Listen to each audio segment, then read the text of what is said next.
Good evening, everyone. I'd like to thank Renee and the New York State Baseball Hall of Fame for this wonderful honor. My Ed would be very, very pleased. And I also like to thank two people in this room who also made this possible. Thank you to Steve Fortunato, and thank you to fellow inductee James Ferrantino for making this possible.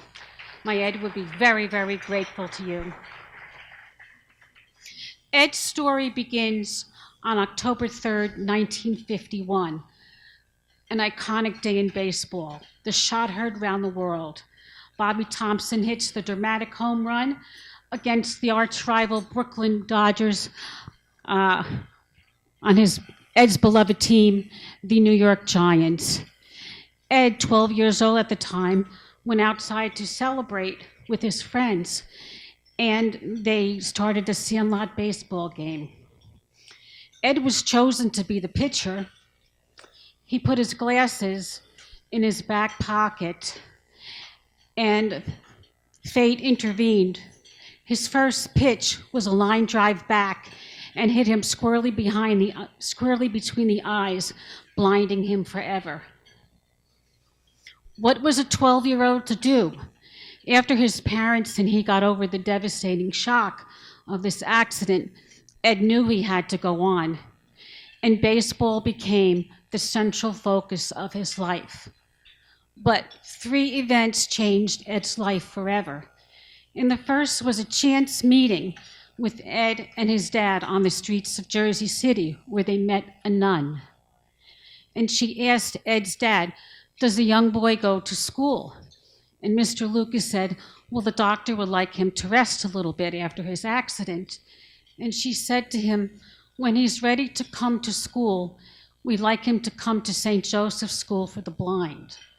And his parents and Ed talked about it, and they decided that's where they would send him.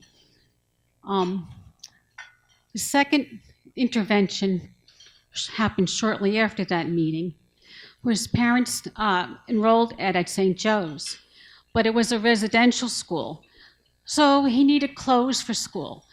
So they took him to a man's clothing store in Newark, New Jersey, the American Shops.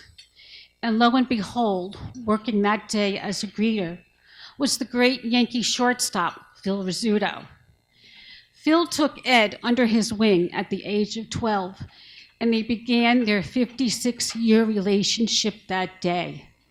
Phil becoming Ed's mentor, encouraging him in every aspect of his life and game. When Ed enrolled at St. Joseph's, it was a little bit difficult for him at first. His first day, he was confused. He walked down the corridors with his hands at his sides like this. And a wonderful nun intervened, Sister Anthony Marie. "Eddie Lucas, what are you doing with your hands like that?" "Sister, I can't see, I'm blind." And she said, "Isn't that a shame? We're all in the same boat here, so pick up your oar and start rowing." Tough love. And that's what Ed needed, discipline. And he learned. He learned from the nuns at St. Joseph. One Friday afternoon, when there was a blizzard, Mr. Lucas came to pick him up, and he was helping Ed put on his galoshes. And Sister Anthony Marie came off the elevator, and she saw Ed's dad helping him. "Mr. Lucas, what are you doing?" And he said, "Oh, sister, there's a blizzard outside, so I'm helping Ed with his galoshes." And she said, "Really? Well, let me help you." And she came up to him and poked him in the ribs and pushed him aside. And she said, "Mr. Lucas, he's only blind.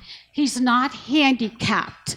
And when he puts them on himself, he can leave." 3.5 hours later, they left. After graduating St. Joseph's, Ed went on to high school. And then through the encouragement and assistance of Scooter, he went to Seton Hall University, where he became the very first person in the history of Seton Hall to have a seeing eye dog. And also he had his own radio program. It was called Around the Bases with Ed Lucas. He majored in communications, And with Scooter's help, had Ed interview the most famous players of the day. Mickey Mantle, of course the great Yogi Berra, Joe DiMaggio, Whitey Ford, and hence Ed's career began at age 18. After he graduated Seton Hall, Scooter helped him through the doors at Yankee Stadium into the press box. But Ed, in the mid-1960s, did not have any ADA laws to assist him, and he faced scrutiny in the press box among the most famous writers of the time. And Ed used to hear, "What's this blind guy doing in the press box? He can't see. He's taking up 2 seats here. What does he know about the game? He can't cover it." And he went to Scooter and he said to Scooter, "Scooter, I can't do this. I can't do this. They're talking about me, and I know I'm not going to make it." And Scooter said to him, "Lucas, don't listen to those naysayers. You can do this.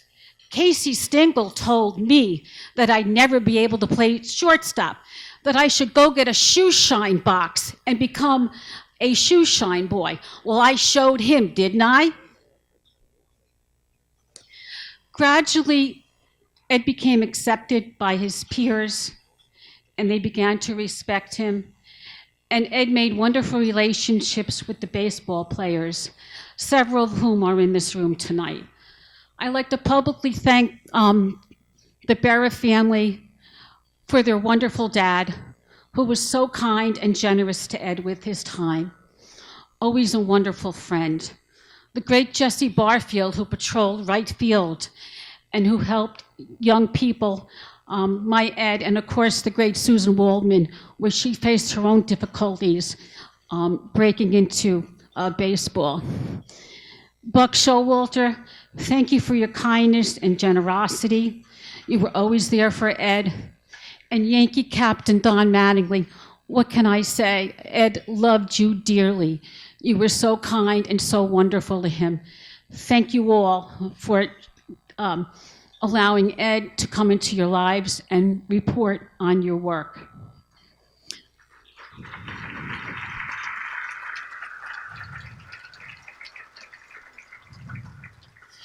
Mr. George Steinbrenner gave Ed the ultimate gift. In 2006, he granted Ed and I permission to be the first and only couple in the history of Yankee Stadium to be married at home plate. And Ed and I always treasured that day. Today is a very bittersweet day for me, November 10, because this is the day that I lost my Ed. But I know that he is looking down upon me tonight, and with that wonderful smile of his, and I know that he's shining the light. Ed always believed in helping others, inspiring others. And Ed always said, and please remember this, he always said, "Baseball took my sight, but it also gave me my life." Thank you very much for this wonderful honor. It is much appreciated. May God bless each and every one of you.